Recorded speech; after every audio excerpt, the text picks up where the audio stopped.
This episode is brought to you by Progressive Insurance. Do you ever think about switching insurance companies to see if you could save some cash? Progressive makes it easy. Just drop in some details about yourself and see if you're eligible to save money when you bundle your home and auto policies. The process only takes minutes, and it could mean hundreds more in your pocket. Visit Progressive.com after this episode to see if you could save. Progressive Casualty Insurance Company and Affiliates. Potential savings will vary. Not available in all states. This episode is brought to you by Indeed. Stop waiting around for the perfect candidate. Instead, use Indeed sponsored jobs to find the right people with the right skills fast. It's a simple way to make sure your listing is the first candidates see. According to Indeed data, sponsored jobs have 4 times more applicants than non-sponsored jobs. So go build your dream team today with Indeed. Get a $75 sponsored job credit at Indeed.com/podcast. Terms and conditions apply. It's Monday morning in America, and you know what that means, OG? It means 2 things. It means time for coffee, and it also means it is time to salute the troops. So, gentlemen. Early morning in America. It is early. Early Monday. This is early for OG. Yes. Let's raise our glasses, everyone. Baltimore Public Library.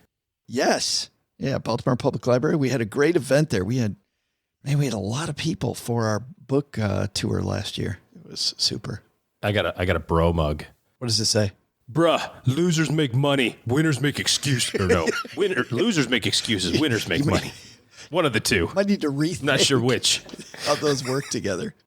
See, it's early and it's a dumb coffee mug. But Doug, you've got just a green one. Nothing exciting here. Just a green one. Basic green mug. Just a green one. I think green means you're horny, though, right?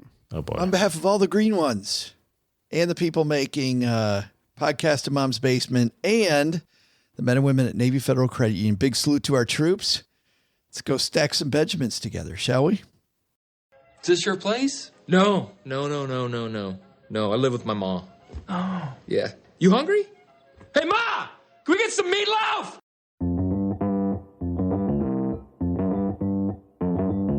Live from Joe's mom's basement, it's the Stacking Benjamin Show.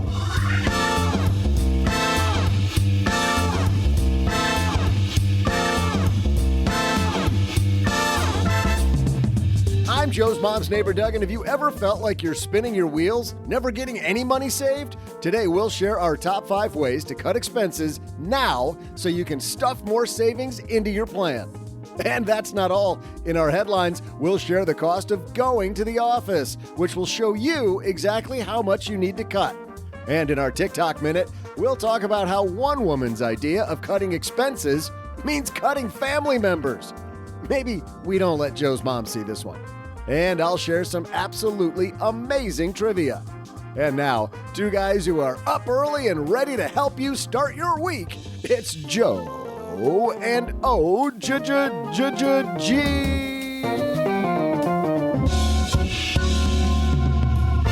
Happy Monday, stackers in America and around the world. Welcome back to the Stacky Benjamin Show, your must-listen podcast every Monday, Wednesday, Friday. We're kicking the week off here with one of my favorite types of episode, a top 5, and also kicking off the week with 2 of my favorite people. Start off with the guy across the card table from me, Mr. OG. How are you, my friend? Pretty awesome. Thank you for asking. Well, you know, OG, we had a big weekend this weekend because we spent the entire time celebrating Doug's birthday, which is a festival of treats and fun. Doug, did you have the best birthday ever? Pretty solid birthday. Got the dock out of the water, got some fishing in, went out to dinner with friends. You had your doctor in the water? I did. But I figured it was time to... Keeps him there. Yeah. Like that. Let him up. It's getting a little chilly out there. That is fabulous. I did find something, Doug, that explains a lot of the issues that people have in America. And OG, I think you'll find this interesting. This is not our TikTok minute, but I found this on TikTok. Listen to this. He's the type of guy you get halfway home from the theme park before you're like, oh, where's Doug? Oh, no, we have to go back. My wallet's in his fanny pack, so... Oh, do not feel bad for Doug. He's terrible. Every time he tells a story, somewhere, a child loses a balloon. That's the kind of weekend Doug had. I had my wallet in his fanny pack the entire weekend, OG. Andy got left to the theme park, so should be all right, honestly. I was thinking about that the other day because the kids, we went to Cedar Point, and the kids were like, dude, Dad, we got to go again. And I'm like, it's 48 and raining sideways in Cleveland. Like, what? It'll still be okay. Like, going 70 miles an hour when it's 48 and raining? What? No. Think through the physics of that. And your wallet's in Doug's fanny pack. My wallet's in Doug's fanny pack. Therefore, we can't go. We're talking cutting expenses, maybe the expense of going to Cedar Point during a driving rainstorm, and that might make the list. Doubt it, but it might make the list. But first, we got a big headline. But first, Doug, we got to talk about some of that awkward stuff that happened during your birthday celebration. I'm not sure any of that is suitable for... In business, there is no room for guesswork. Every shipment matters. Every deadline counts. And when you're trying to keep operations running smoothly, the last thing you need is uncertainty. That's why reliability is at the core of USPS Ground Advantage. From the moment your package is first scanned in, it moves through a secure nationwide network, aiding in a timely and accurate delivery. You get near real-time tracking so you can keep up with your shipments. And with affordable upfront pricing, there are no hidden fees or surprise surcharges to throw off your cost sheets. It all adds up to predictable deliveries you can depend on, because knowing your logistics are handled lets you focus on everything else, your customers, your team, and the future you're building. Visit USPS.com/Ground Advantage to start shipping with confidence. USPS Ground Advantage. We mean business. And then after that, OG, Doug ripped off his shirt and did this. Dell PCs with Intel Inside are built for the moments you plan and the ones you don't. They're for those all-night study sessions, the moment you're working from a cafe and realize every outlet's taken, the times you're deep in your flow and can't be interrupted by an auto update. That's why Dell builds tech that adapts to you. Built with long-lasting batteries so you're not scrambling for an outlet, and built-in intelligence that makes updates around your schedule, not in the middle of it. Find technology built for the way you work at Dell.com/Dell PCs. Built for you. And that's how we got kicked out of the neighborhood association party. No more HOA potlucks for Doug. Which is kind of better, Doug. Thanks, by the way, because we didn't want to be there anyway. Got you out of the evil overlords party. It was so much better. All right, now we're ready to get the party started, so let's go. Hello, darlings. And now it's time for your favorite part of the show, our Stacking Benjamin's headlines. Our headline, by the way, was also found by Doug. Welcome to the show that's all about Doug today, apparently. This one written by Jennifer Liu. Returning to the office is, quote, wildly more expensive today than in 2019. Here's how much people are spending. Remember how right I was sure we were, OG, when we talked about returning to the office might be a great thing? I just remember how adamant Doug was about not returning to the office. Well, apparently Doug wanted to save $51. $51 a day more than it used to cost. That's a decent amount. Well, no, not That more. is meaningful. This is how much workers are spending per day when they go to the office. $16 on lunch. 16. Maybe they need to listen to Len Penzo talk about the brown bag lunch. Okay. That's quite a lunch. $14 on commuting. On average, that is a gas and tolls, and is that all that stuff kind of added up? Insurance costs and stuff. Yeah, sure. $13 on breakfast and coffee. We call that the Starbucks effect. I was going to say, you got to start out the day with some energy. Yeah. And then $8 on parking. Well, that's not part of transportation. Workers with pets also spend an average of $20 per day on pet care. That means full-time office workers spending roughly $1,020 every month to report to the workplace. Hybrid workers spend on average $408 per month on attendance. There's no question, says Frank Weisbout, CEO of Owl Labs. Working from the office is, quote, wildly more expensive today than it was pre-pandemic. So you're saying it's $50 more. It's $500. It's actually $50 total. I was wrong when I said more. $50. $500, $600 more per month to work in the office. Some change in your pocket that is not going Jing-a-ling-a-ling. I think a lot of people listening to this will say, oh, I'm not spending that much on breakfast, or I'm not spending that much on commuting or parking. I don't have to pay for parking. I mean, I'm sure if the respondents to this were working in New York or Chicago or in a large urban area where, there's you're going to have to pay for parking, but others don't. But I think the point is, even if it's not $51 a day for you, maybe it's $30.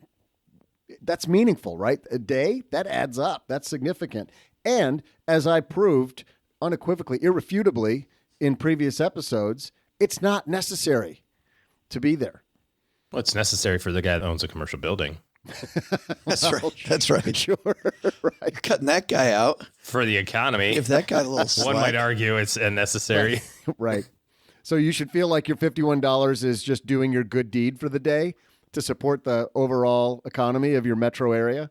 Keep the structure, keep the wheels moving. Well, this is a big thing, though, that people don't think about when they get ready to retire, is what costs are work associated. I know we were having this discussion this weekend with some house guests that I have here about just when they stopped working, the amount less money they spent. They were so surprised by the huge change to their budget that they didn't realize that they had. Well, it's not only just those costs, it's also the costs of, your personal upkeep, right? Like making sure that you have a wardrobe that's reasonably business suitable and contemporary and fresh, and all the stuff that goes into working outside of the office. We got to go to dinner with the boss, or go to, just the time aspect of it alone is going to be some savings, not just the financial impacts. So we should all retire. Work from home and then retire, basically, is the moral of the story. I think an interesting thing is if you're somebody working from home now, but you think you might be going into the office, you think, it makes sense to try to save, $50 a day. Try to stuff $50 a day into your savings account so that if you do go back to the office, it doesn't feel that much more expensive. Seems like this would be a great selling point to your superiors when they do bring up coming back to the office, right? Like if you thought about these things in advance and said, well, I can come back to the office, but like in Dallas, all of our highways are tollways, basically. It's like, but it's going to be this amount of money for tolls and this amount of money for parking. And, and I don't know that you can get away with charging your boss lunch, but you get the idea. You can say, there's some added cost here associated with me doing this that I'm not incurring right now.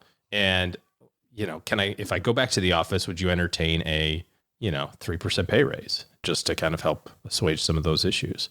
I think if you back to our discussions that we've had about pay increases in the past, if you come with facts, it's a lot easier to make your case than I just feel like I need more money because you're making me come back to the office. It's like, well, nebulous more. Yeah. Yeah. And now all you got to do is go to our show notes at stackingbenjamins.com and click on that link, send it to your boss, and bam, we just got you a pay raise. You're welcome, America. There you go. You're welcome, America. Time for our TikTok minute. This is the part of the show where we dive into a TikTok creator who is either creating brilliance or air quote brilliance on the internet. OG's got an opinion. Brilliant or air quotes brilliance? Isn't that crazy that I have an opinion? Air quote brilliance, obviously. It's on TikTok. Doug?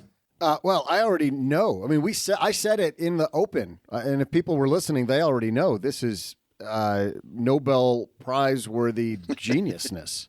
This talks about getting rid of family members. We all have got one or two of those we want to get rid of. So, duh. We played one earlier that a stacker sent about girl math, which is this thing going on the internet that they talk about, quote, girl math.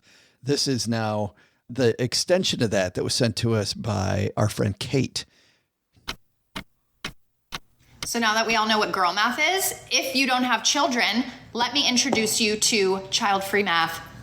I'm getting a massage later today, and I was like, that's $200. That's really expensive. You shouldn't do that. And then I thought, you would have spent that on registration fees for soccer camp.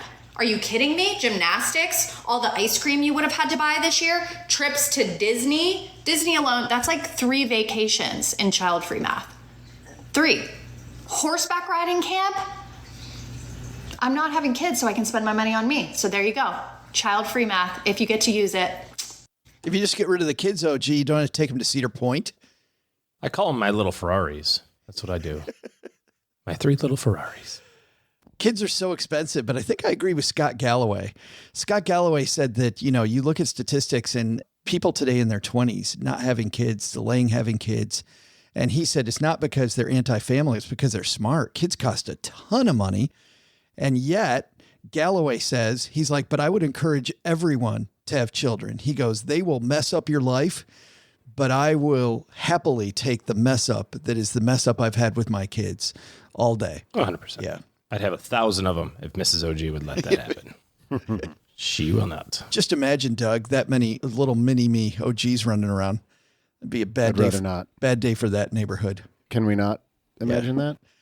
Coming up next, our top 5 ways to cut expenses now. Now that we know that going into the office is $50 a day, and we also proved again, kids are expensive. So whether you have children or not, or if you go into the office, work from home, we're always looking ways to shove more money into savings. What are some things you can cut now? The key to this top 5 is cut quickly. Got those? Well, OG and I have them, and we have them right after. Doug's going to take us down memory lane, this day in history. Hey there, Stackers. I'm Joe's mom's neighbor, Doug, and on today's date, there were a lot of Benjamins changing hands. That's because outlaw Johnny Dillinger, back in 1933, robbed the Central National Bank in Greencastle, Indiana, stealing $75,000. Proving again, there must be better ways to earn a living. After Dillinger robbed 24 banks and 2 police stations, didn't Johnny know that's where the cops hang out?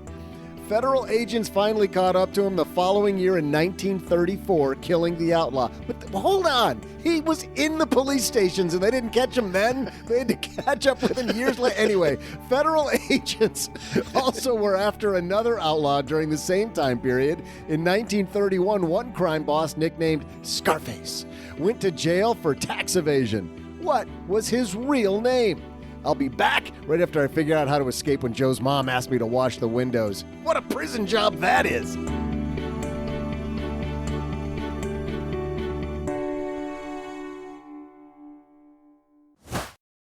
This episode is brought to you by Progressive Insurance. Do you ever think about switching insurance companies to see if you could save some cash? Progressive makes it easy. Just drop in some details about yourself and see if you're eligible to save money when you bundle your home and auto policies. The process only takes minutes, and it could mean hundreds more in your pocket. Visit Progressive.com after this episode to see if you could save. Progressive Casualty Insurance Company and Affiliates. Potential savings will vary. Not available in all states.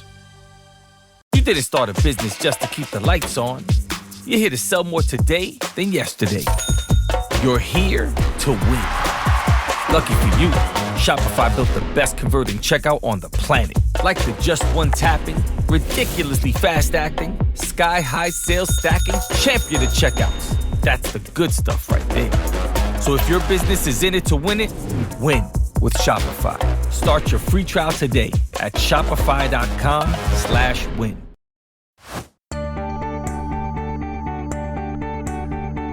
Hey there, Stackers. I'm neighborhood mob boss and the guy proving that crime doesn't pay, Joe's mom's neighbor, Doug. Hell, this job doesn't even pay.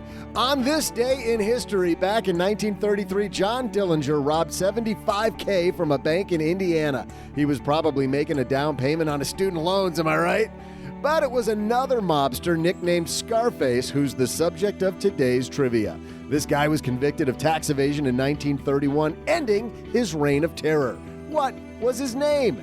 Well, not going to tell you just yet, but I'll tell you more about him. Born in New York City in 1899, he moved to Chicago at age 21, as that's just what you're supposed to do in the Midwest when you're 21, rising through the ranks to become the biggest mobster in the city. He was none other than Al Capone. Capone hired a legal team to appeal his tax evasion sentence, which ultimately even got him a session with the Supreme Court. But his appeal still failed. I hope it isn't the same with me when it comes to washing windows. I got to appeal to a higher court, or maybe even a higher power. Please, don't make me wash the windows, Ma! And now, while I'm cutting out of here, let's swing things over to Joe and OG and their top 5 ways to cut expenses now! Well, with all the discussion about inflation out there, time for us to talk about how do we maybe get some money in our bank account. And OG, we're talking about cutting expenses. A lot of people get this halfway, right? They cut expenses, but they forget if I cut expenses, I got to capture the money by raising my automatic savings, like get that money into a savings account. You cut out a subscription, unless you're negative to begin with. Well, right. Absolutely. Then we got to make sure we just get the ship righted. But this is something I think that a lot of people sometimes overthink. I'd look at my list and 5 fairly straightforward places where, frankly, there's 3 of these where I probably could cut more today, right now. Yeah. It's astounding the amount of lifestyle creep that has happened for us over the last, 10 years. I mean, it's comical when you look back and go 10 years ago, here's where we were and what we were doing. And now where we are and what we're doing, you're going, what the heck? Yeah. How did it get so bad? And we've talked about this before. Obviously, if you can afford it and if your financial plan is working for you, well, that's fine. Spend money on stuff you enjoy. I think a lot of us, though, spend money mindlessly on stuff, and we're like, why did I just blow a bunch of cash on that? We talked about the Starbucks trip. That's the one that drives me crazy. I went to, we were just out last weekend, and we got this new coffee place in town, and I just went, let's go try it out. And to this piece's point that Doug gave us earlier about the $50 a day, $14 on coffee and a muffin top. Not even the whole muffin, by the way. They just sell the muffin top. It's the best part. Yeah, it is my favorite part. But 7 brew coffee, I think it was called. And $14 later, I'm pulling out of there. Didn't even need to stop. Just, let's go try out the new place. Yep, that'll get you. All right. Caffeine addiction. You got 5 of these, OG? I've got 4.6 of them. All right, here we go. Let's kick this off, Steve. Give us the number 5 guy. Number 5. All right, who's starting first today? Oh, I'll kick it off this time, if that's fine with you. Easy, lemon squeezy. Clearly, subscriptions are number 5/number 1. First thing here, if you are like every other person in the entire United States and frankly the world, you probably have a bajillion ways that money is coming out of your account every single month, and a lot of those ways are through the same amount from the same companies every single month. And so it's super easy to figure out. There's apps that do it. If you don't want to buy an app to figure it out, you could just look at your credit card statement for the last couple of months and tag all the things that are the same sort. Download your statement from Amex into an Excel file and sort by company, and it will show Spotify, Hulu, Netflix. You get the point. It will be like, well, those are my subscriptions. Gym membership.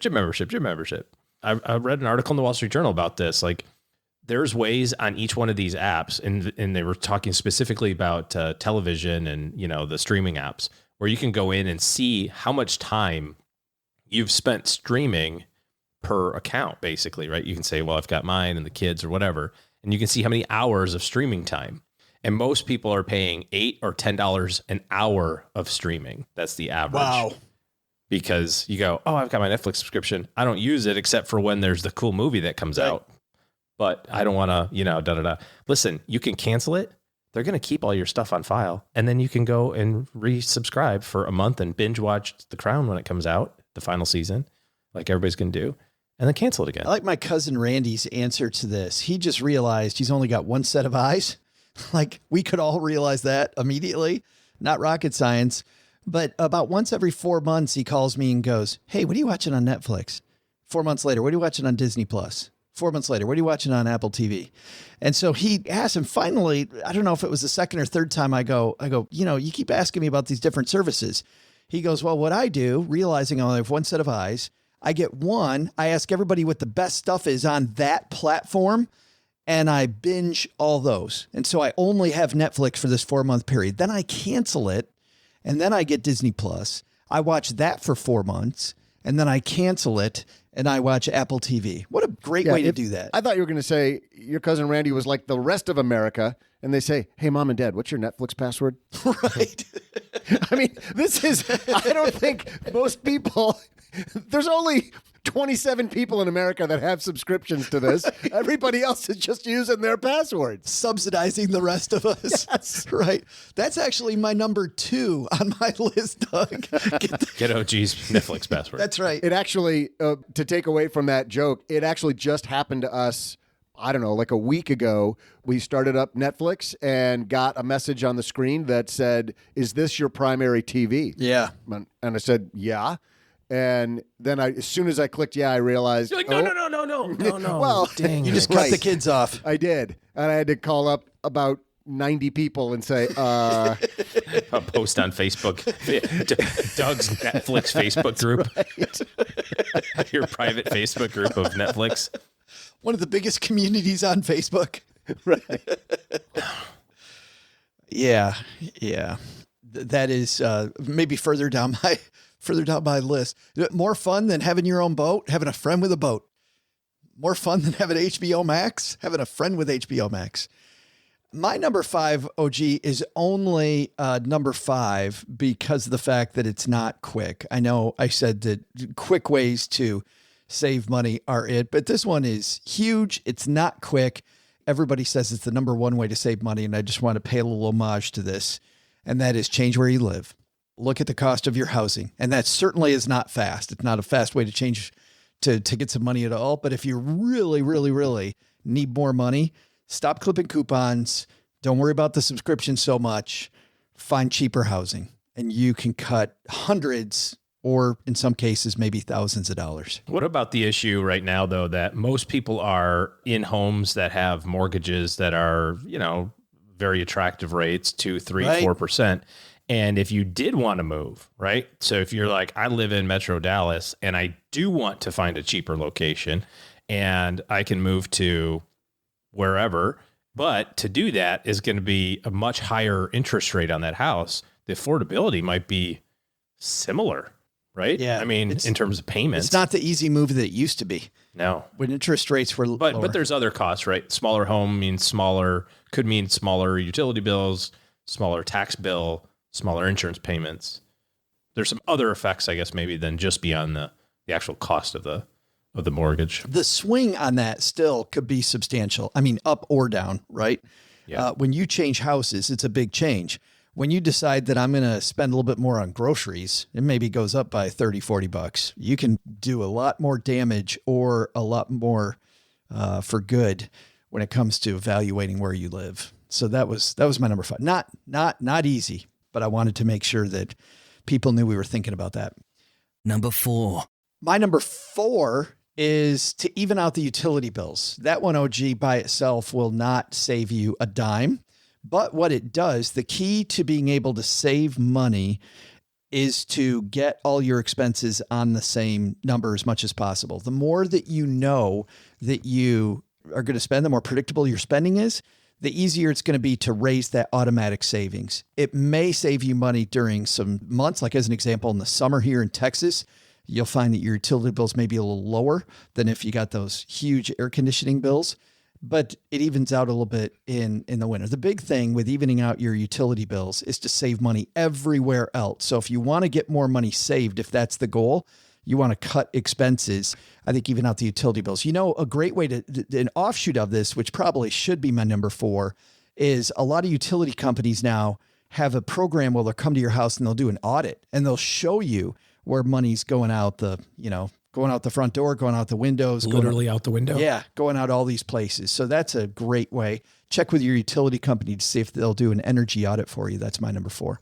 I like that. We've been doing the flat payments on utilities for forever, mostly because you get $1,000 electric bill in the summertime and you're like, okay, no. Hard pass. Okay, no. I'll take $500 every month. Thank you. Please hit me with the smaller stick every month. Unsubscribe. Right. Yes, I unsubscribe from air conditioning. My number 4 is interest payments. As interest rates have gone up, I don't think that most people have recognized the impact of this to their revolving consumer debt or line of credit debt. Maybe the payment has remained approximately the same. Maybe if inflation has kind of gotten you a little bit and those credit card balances have kind of leaked up a little bit over the last 2 years, which statistically they have across the country, that payment number has increased a little bit. Go look and see how much of that payment is going toward principal versus how much is going to interest. And you'll find that for the vast majority of people, a solid 1/4 of your payment, if not more of that every year, goes to interest. And the way that the credit card companies put this together is your payment is all of the interest accrued for last month, and then 1% or maybe 1.5% of your outstanding balance.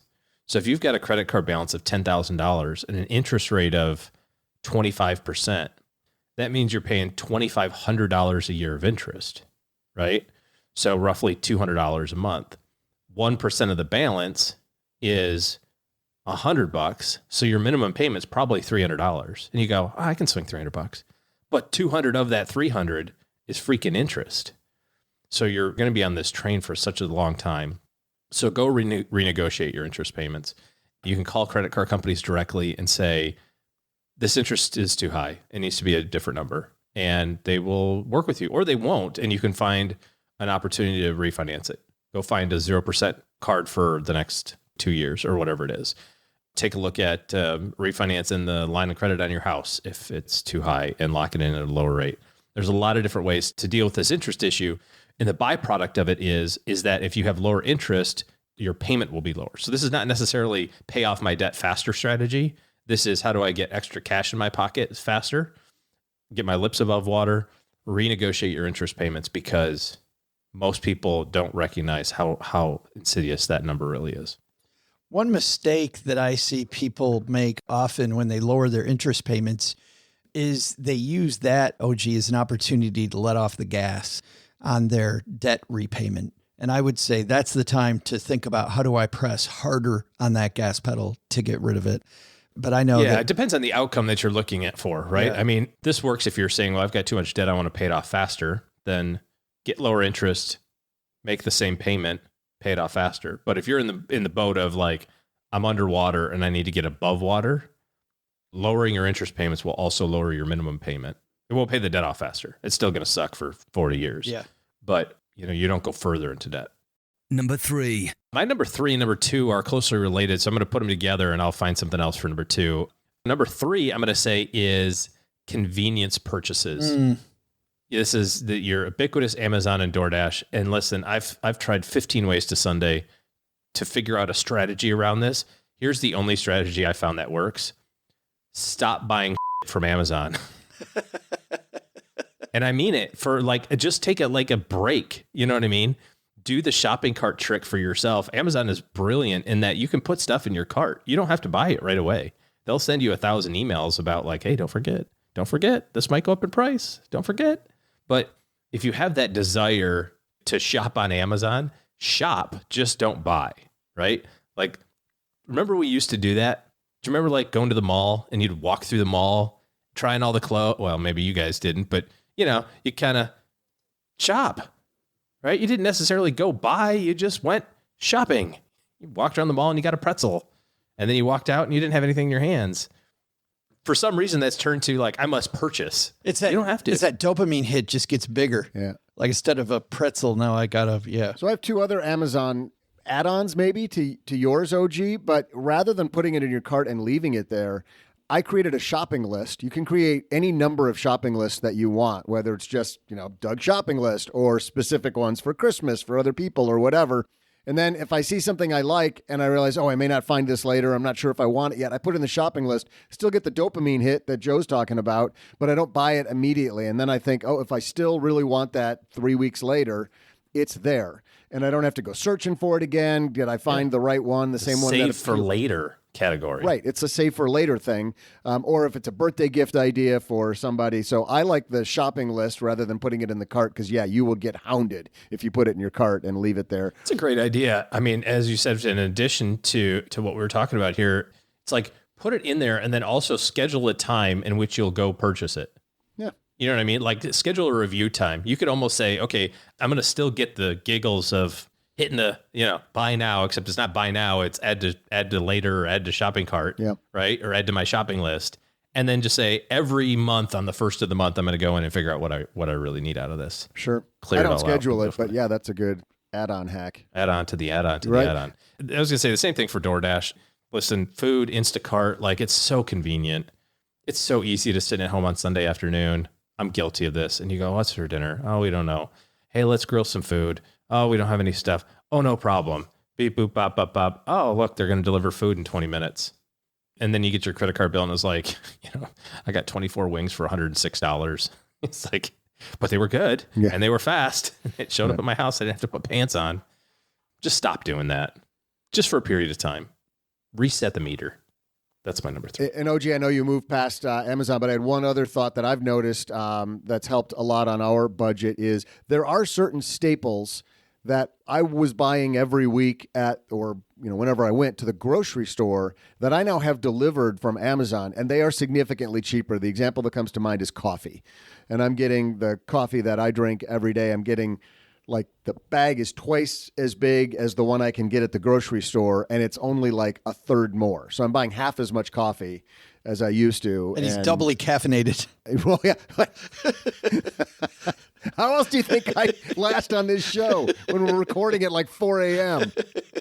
That's exactly. But there are times when their subscribe and save really will save you money. I wouldn't suggest doing that in things that you only kind of maybe do once in a while, eat once in a while, whatever. But for those things that are staples for you, whether it's paper towels or coffee or some of those daily or weekly use items, consider the subscribe and save thing. That can lower your bill at the grocery store. I like it. I remember on the other side of that argument, OG, as well, on the DoorDash piece, our friend Grant Sabatier, when he came through Detroit with his book tour a few years ago and did an event, talked about the number one thing people buy in New York City on DoorDash at that time was a peanut butter and jelly sandwich, and how little peanut butter and jelly sandwiches cost. You were there, Doug, that night, weren't you? When he brought that up? I was. Absolutely. I couldn't believe it. Yeah, it was horrible. And the amount of money people paid for a thing that's very easy to make yourself. And I didn't think that was real until I was at a family member's house and their daughter did not like what they were having for dinner. And just after that, a Burger King bag showed up. And I was like, well, what's the Burger King bag? And this family member said, oh, well, she didn't like dinner, so we got her fast food. And by the way, the kid didn't eat the fast food either. So not only did they buy something other than what was being served, there was this huge expense to DoorDash. Later on in the evening, same relative, who always is struggling with money, by the way, same relative had stuff show up from CVS that is 4 blocks away that they had DoorDash and paid the additional DoorDash fee versus even walking over to CVS for the aspirin or whatever it was. Anyway, some people, the mindless spending, OG, to your point, that we spend now on these convenience fees, it sometimes blows me away. My number 3 is in a similar vein, and that is rethink your entertainment budget in general. Where are you spending your money on entertainment stuff? That's your subscription thing, OG, when it comes to having all these different TV subscriptions. I kind of like Doug's plan better. Use somebody else's until they're on to you. But regardless, I think the entertainment budget piece can knock off a lot of money. Where are you spending time for fun? You know, our house guests this weekend, we went out and played disc golf and had a blast for a couple hours down in the beautiful city park we have here in Texarkana. And it was a lot of fun. The end cost was $0 for that time. You know, there's lots of times when I spend a lot more money than that, having a lot less fun. Did you factor in all the alcohol you had to drink to make it fun? We were talking about that. The person who I was with, that was pretty funny, said, well, we got to start smoking pot because that's the number one activity. I was going to say that. And I thought, oh no, that's not going to be good I'll get edited out if I say weed. So I changed it to booze.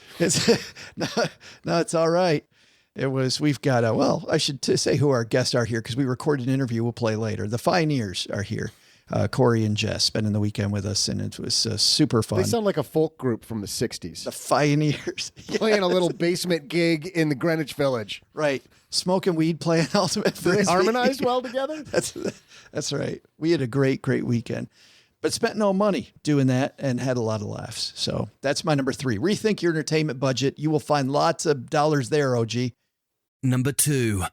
Number 2 is also 2 things: eat at home and meal plan, which go hand in hand. Because eating at home, we had Frankie Chilenza on a couple times. And of course, Frankie talks a lot about food waste. We waste a ton of money. The way to waste less food is to make sure that you've got a pretty solid meal plan, so that if you can cut the food waste and shop at a grocery store, you will end up healthier, you'll end up happier, and your wallet will be a lot happier than if you spend a lot of time at restaurants. And I find eating at home, especially on a day when I've had a pretty hectic day, to be really fun. Like working on a recipe gets you in the moment. You get out of whatever is in your headspace. If I'm chopping stuff, I got to think about the chopping. I put on some music and just get into cooking. It's such a fun thing to do. I know a lot of people don't cook. Be okay with messing it up. Have some fun in the kitchen is my number 2. Eat at home and meal plan. Okay. I agree with that wholeheartedly. We have lots of family dinners. Well, you get the whole family involved, OG. I know. Well, yeah, to some degree, but I was thinking about like, when I was a kid, almost every meal was at home. We never went out. And if we went out, it was to get pizza, and we get pizza once a month-ish or something. It was very, very, very infrequent, but every day was at home. And Lissa cooks at home every day, or we cook at home just about every day. But we're a little bit looser with that. If there's sports something or whatever, we'll grab sandwiches. But most of the time, we cook at home, 80%. But then we were talking to some other friends from school, and they were mentioning something about, going out to eat and we're like, oh yeah, go to eat, whatever. But then it was basically like intimating like they go out every day to eat. Yes. Like, oh, Alice doesn't cook. It's like, what do you mean you don't cook? It's not you don't have to be a full-time job. It's like put 2 chicken breasts in a pan until they're brown. Like you don't even have to then add salt and pepper. Like it's not, you know what I mean? We're like, what do you mean don't cook? I don't understand that. I've got a friend who works at the bank. Oh, gee, you know this guy, or you've met this guy before, works at our local bank, family of 5. They eat every meal at a restaurant, every single meal. Yeah, that would be boring, I think. Yeah. Well, actually, something you just said about when you mentioned, Joe, that OG's family, he gets the whole family involved in cooking, and it made me think back to some great family memories. Actually, when we were doing some of the meal kit services, now Tucker loves cooking, because he helped out with some of the prep from the meal services. Yeah. And then, my mind just started going to all of those great family memories. And it occurred to me, the story you just told about your family member, whom you wisely did not name, who was buying Burger King for their kid because they didn't like what they cooked. And I thought to all of the times we've had people on, guests on, or call-ins asking about how do I teach my kids about money. You are teaching your kids about money every day. And whether you like it or not, when you call DoorDash, whether it's for the whole family meal or it's for the one kid who didn't like, you just taught them, here's a good way to spend money. Here's how you can manage your finance. But you don't want to teach them that, right? So the fact that we're cooking at home, you're setting an example of we spend time together as a family. And this is how we spend our money is on this is the way we eat our food. And you're going to set those examples. And actually a friend of one of my sons said, my God, your family spends so much time together. And that actually was a negative point to that friend, but it's actually a huge, I took so much pride. Your kids are like, tell me about it. I know. And they're like, God, you guys finish eating dinner together, and then you walk over and sit down and watch a show together on TV. What are you, monsters? What a nightmare. Go to your separate corners and go spend time alone. But I took that as the hugest compliment, because that's just normal behavior. It's what families do to my kids and to us. It just seems totally normal. So I didn't realize we were essentially kind of teaching them how to save money, because we were cooking at home and we build great relationships with each other. And sorry, I'm going to go over here and cry for a minute, because I just have the warms and fuzzies right now. But there's so many great examples coming from that. Just to add on one more thing, Doug, to what you're saying about like the meal preparation and that sort of thing. That is the solution, I'm convinced, to I don't want to eat that. Is like if your kid helps make it. Exactly. If they're looking at it like in a pile of fried rice and they go, ugh, I don't want to eat that. Okay. Versus going, hey, I need the carrots. Oh, like chop, chop, chop. And then you grab one and eat it and go, hey, you want, oh yeah, I'll have a bite. You know what I mean? Like it's just carrots and rice and onions. And it's like all the things. And then they see it all mixed together. Oh, okay, I know what that is. And then we had dinner yesterday, and our daughter was like, I don't know what's this, and it was just a bolognese sauce. It's like it's spaghetti and meatballs just crushed up. Eat it. Oh, okay. No, like they just. I mean, it's a romantic notion, and I love the idea, OG, but it didn't work with the Finn turn. Really? No. Helping him. No, he loved pizza dough. Right, it's a starch and it's got tomato sauce on it and it's got cheese. Those exact 3 ingredients in the form of pasta, nope, was never. And I would have him help me make it, and he'd be like, "Never gonna happen. I'm not eating them." What the hell? You like these 3 things? Yeah, it looks different. I don't like it mixed together. Huh. All right. Our daughter growing up said she didn't like fish, which was horrible because it's so healthy and we love fish. And so I decided, because she was 6 years old, that we would just stop calling it fish and we'd see if she really knew the difference. Right. So she gets home, she and her brother get home from school, and she's like, "Dad, what are you making for dinner?" And I said, "I'm making chicken." So she's like, "Oh yeah, great." Goes into her room later on, call them out for dinner. They sit down at the table and I serve them the salmon that's chicken. And my daughter takes chicken of the sea. My daughter takes 2 bites and goes, "Dad, there's something wrong with this chicken. It tastes like fish." She thought there was a huge problem. And then we realized the fish thing was not going to go. Then she moved to Japan as an adult where it's all fish all the time. And she had to actually learn. And now she's like shellfish. She's like, okay, yeah. At what point after she said, "Dad, the chicken tastes like fish," did you say, "Hey, Cheryl, she's not as dumb as we thought she was"? Turns out our kid's intelligent. Yeah. All right, my number 2. We're on to number 2. My number 2 is insurance costs. Insurance costs have gone astronomically through the roof on everything: car, house, boat, pleasure craft, vacation homes, airplanes, like all of these things. God, that made me so uncomfortable. Pleasure craft. Right, that's what it's called. That phrase. Oh, God. That's what they're called. Jet skis? I mean, you can't call it jet ski insurance. You can't buy that at Progressive. But there's so many other things that could be pleasure craft. Hey, I'm just telling you what it says on the Progressive app. It says pleasure craft. Deal with it. So on the insurance front, back to the insurance front. If you haven't noticed that the premiums have gone up lately, go take a look at your policies. I mean, this is a very real thing and a very tough situation for a lot of people in a lot of parts of the country where there's been lots of big catastrophic losses. Out west with wildfires, down south with hurricanes and, floods and freezes and all that sort of stuff. If you haven't shopped it, and this is the big thing, I'm not saying go get lesser coverage, because you actually probably need more coverage, because the replacement cost that you have on your property, this was a big eye opener for me. The insurance agent this renewal cycle said, "Hey, how much do you think your house is worth?" And I said, "Okay, I think it's this." And they went, "Okay, and how much do you think it would cost to replace your house?" Well, that number is higher, right? Because you got to tear down the old one and build a new one and labor and all that other sort of stuff. So that's the amount you should have your insurance for. But nevertheless, I don't think you should go get less. I think you should shop what you have to make sure that you're getting the best deal. A lot of carriers have significantly reduced or tried to price out people in markets that they don't want to do business in.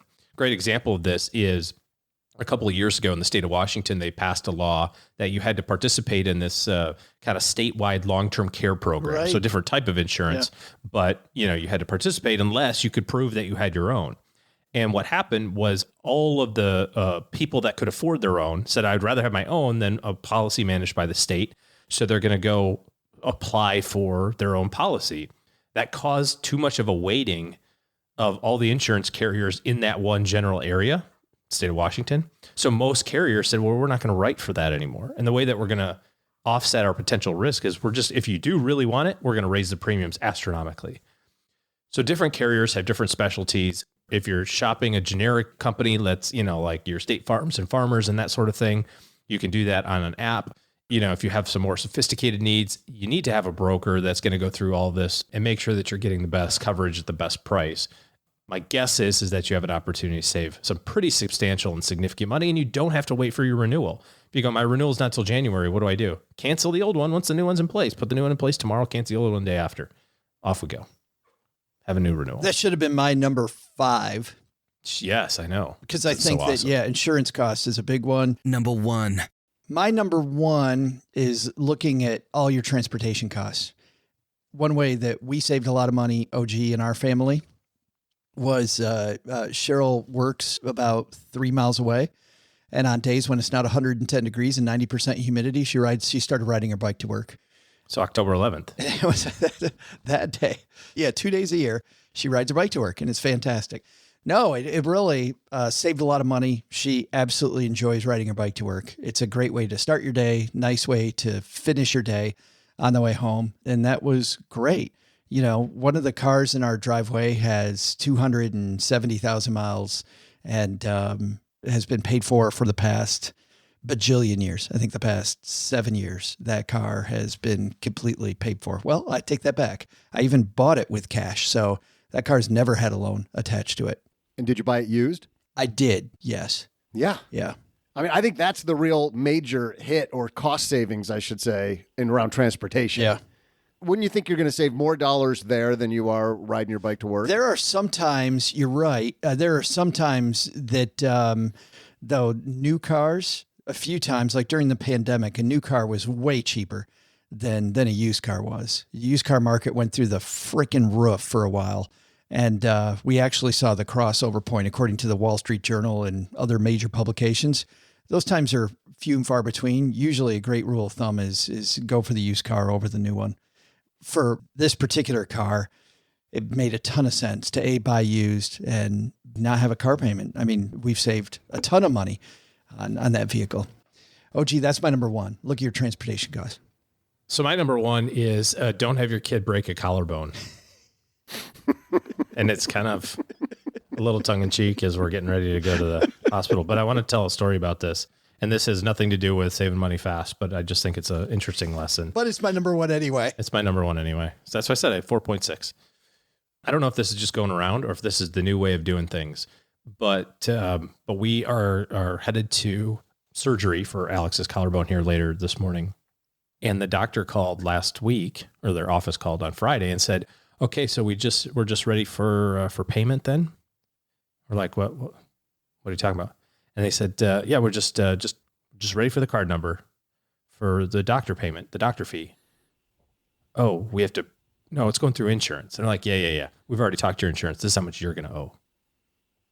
So we're going to get that right now. Yep. And, it was about $2,000. So not the end of the world, but a big check to write on a Friday, at 2 p.m. when you're not expecting it. So we took care of that. And then they said, oh, and then there's the facility fee. Excuse me, the what? We just paid $2,000. No, that's the doctor's fee.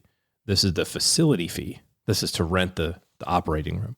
Oh, okay. And how much is that? Well, after factoring in your insurance and, deductible and your co-insurance amount, that'll be $6,000. I go, whoa, hold on a second. Time out. I thought we have it, we've got insurance. I go, yeah. But your co-insurance payment is 30%. Well, how much is the bill? $17,000 to rent the OR for 47 minutes or however long it's going to be to fix this collarbone, of which we have to pay a third, $6,000. So now we've written $8,000 worth of checks. Okay, so now I can at least kind of appreciate that they've priced it in advance. They know exactly how much it is. We've paid it, right? Like, okay, it's done and done. Oh, well, by the way, the anesthesiologist and surgical assistant, they'll bill you separately, but you'll get 2 more bills. Okay, so we're getting better, right? The old way of dealing with this was you walk in, you get some service, and then you have no idea how much any of that costs. So at least this is in advance. But here's my really eye-opening thing here. This is not really an elective surgery. I mean, it kind of is cosmetically a little bit, but the dude's collarbone is snapped like a twig, and it's not laying back on itself. It's pointed straight up to, it's not through his skin. There's nothing elective about fixing that. One wouldn't imagine it is, but it would heal as it is if we left it. But that's an awful idea. Yeah. But my point is that it's already been 2 weeks, right? We have a reasonably healthy cash reserve. We have a profoundly awesome health insurance policy, even though it's a high deductible plan. We know what we get with that. I have a fully funded HSA, and still I'm stroking a check for $10,000 on a Friday afternoon at 2:00, the day before surgery, and I'm thinking to myself, what if what do other people do? You know what I mean? Like what? And so we asked the people, I said, well, what do you do here if you, just don't have 10 grand lying around? Like, oh, here's the Amex card, have at it. And she said, well, you can go to this website and apply. There's some like credit thing that you can do. And I'm like, holy crapola, man. I think there's been a couple of these instances in my life over the last couple of years where these big, health expenses have happened. I think we're super fortunate to be able to kind of roll with the punches there. But the reality is that if you're not, from a planning standpoint, thinking about those big numbers, I think you're doing yourself a disservice. And it's not about like how to save money immediately, but you need to be able to, think of the worst thing possible. Like go through your health insurance. We were talking about insurance before, and figure out like, what is the biggest number I might have to write this year? We talk about how great it is to have this high deductible plan because you can do an HSA and all that other cool stuff in the future, which is totally true.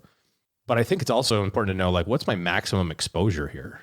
And we don't play that side of the game, right? We just play the one side. So, don't have your kid break his collarbone. That would be step one. But if he does, have pre-planned that a little bit so that, if you're hit with these things, at least you've got the plan on the shelf of like, here's where we'll go to, my wish for this organization would have been, it's been 2 weeks. You knew that this was coming. Like, why did you wait until the day before? Like, what if I didn't have a credit card with a $10,000 limit or checking account with 10,000 in it? Like, would we have to cancel? Like, I didn't, it's just a weird timing, but I think there's that other half of it, which is to save money in the future. You have to plan for those worst things now so that you don't have to, you don't have to charge it. You don't have to do those things. So anyways, it's just kind of a personal story there that I thought was important to share. Wow. No, and I'm glad you did, because the healthcare minefield is so big and fraught with so many gotchas. And man, I should have done that differently. We have an episode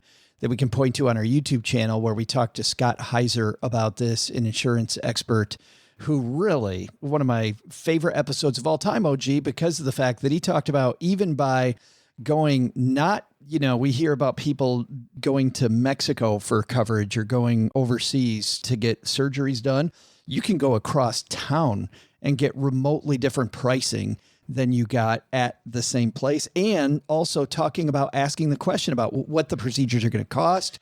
He walks through the upside of just asking what your coverage is going to cost, even if you have insurance to cover it. What does that cost? We're all responsible for that. And we'll link to Scott and I discussing that on our YouTube channel at our show notes page at stackingbenjamins.com.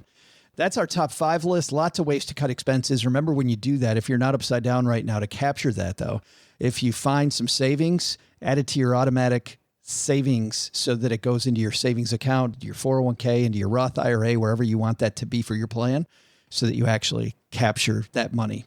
Right now is the time when we normally do the Haven Lifeline. However, looking at the time, OG, I think we're going to go ahead and skip that segment for today. Episode's running a little long. Instead, we'll move right to the community calendar. Doug, what do we got coming up on the community calendar, man? Joe, you know what's really big happening later this week is Katie Kermitzos is joining us on Instagram Live. So that's going to be fun. That's going to be a good one. That's going to be super good. You've heard us talk about Katie's amazing podcast and meditation.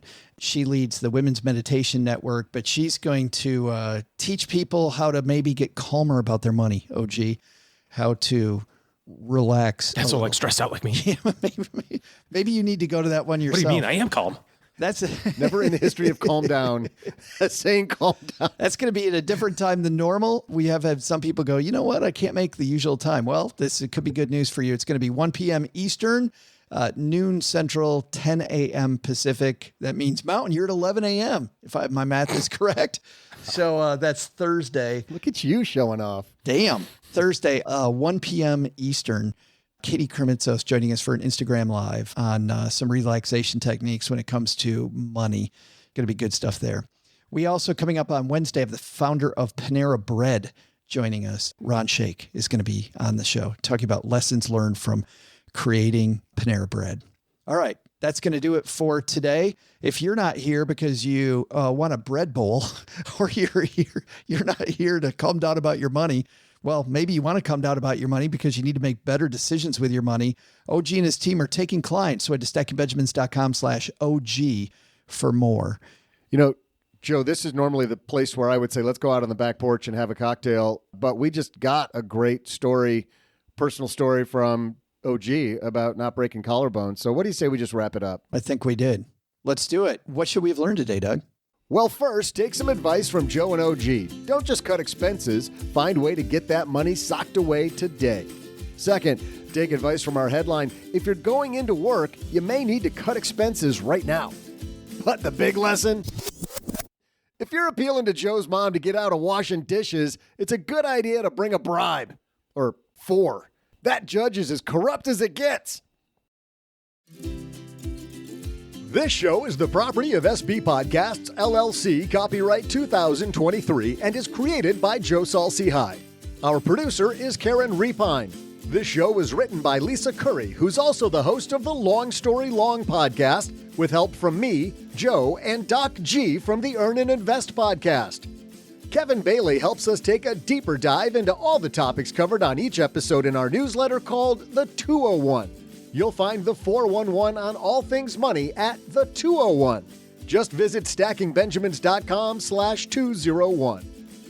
Wonder how beautiful we all are? Of course, you'll never know if you don't check out our YouTube version of this show, engineered by Tina Eichenberg. Then you'll see once and for all that I'm the best thing going for this podcast. Once we bottle up all this goodness, we ship it to our engineer, the amazing Steve Stewart. Steve helps the rest of our team sound nearly as good as I do right now. Want to chat with friends about the show later? Mom's friend Gertrude and Kate Youngkin are our social media coordinators, and Gertrude is the room mother in our Facebook group called The Basement. Say hello when you see us posting online. To join all the basement fun with other stackers, type stackingbenjamins.com/basement. Not only should you not take advice from these nerds, don't take advice from people you don't know. This show is for entertainment purposes only. Before making any financial decisions, speak with a real financial advisor. I'm Joe's mom's neighbor, Doug, and we'll see you next time back here at the Stacking Benjamin Show.